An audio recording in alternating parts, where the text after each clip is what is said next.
ভারতে ফের নাগরিকত্ব সংশোধন আইন সিএএ কঠোর করেছে স্বরাষ্ট্র মন্ত্রণালয়। বাংলাদেশ, পাকিস্তান, আফগানিস্তান থেকে ভারতে আগত সংখ্যালঘু অমুসলিমদের দিয়েছে নতুন নির্দেশনা। জমা দিতে বলা হয়েছে পুরনো বা হারিয়ে যাওয়া পাসপোর্টের তথ্য ও নম্বর, যা নতুন করে ধর্মীয় বিভাজন ও অভিবাসন সংকট তৈরি করবে বলে আশঙ্কা করছেন বিশ্লেষকরা। প্রতিবেশী ভারতে সংখ্যালঘু আশ্রয়ের নামে গড়ে উঠেছে নানা নিয়মকানুন। বেশি বিতর্কিত সিএএ বা নাগরিকত্ব সংশোধন আইন, যা অভিবাসীদের নাগরিকত্ব প্রদান করে।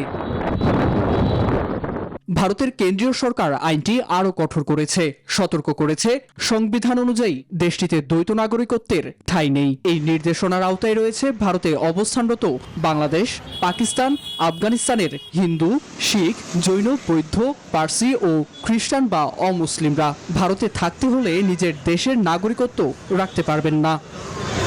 একমাত্র স্মার্ট সিটি বসুন্ধরা, আধুনিকতায় এক ধাপ এগিয়ে। এজন্য আশ্রয় প্রার্থীদের পুরনো বা মেয়াদ উত্তীর্ণ পাসপোর্ট সহ অনুপ্রবেশ তথ্য নির্দিষ্ট দূতাবাস বা সংশ্লিষ্ট কার্যালয়ে জমা দেওয়ার নির্দেশনা দেওয়া হয়েছে, তাও নাগরিকত্ব অর্জনের মাত্র 15 দিনের মধ্যেই। দিল্লির দাবি, জাতীয় নিরাপত্তা জোরদার, ভুয়া পরিচয় রোধ ও দ্বৈত নাগরিকত্বের ঝুঁকি ঠেকাতেই এই পদক্ষেপ।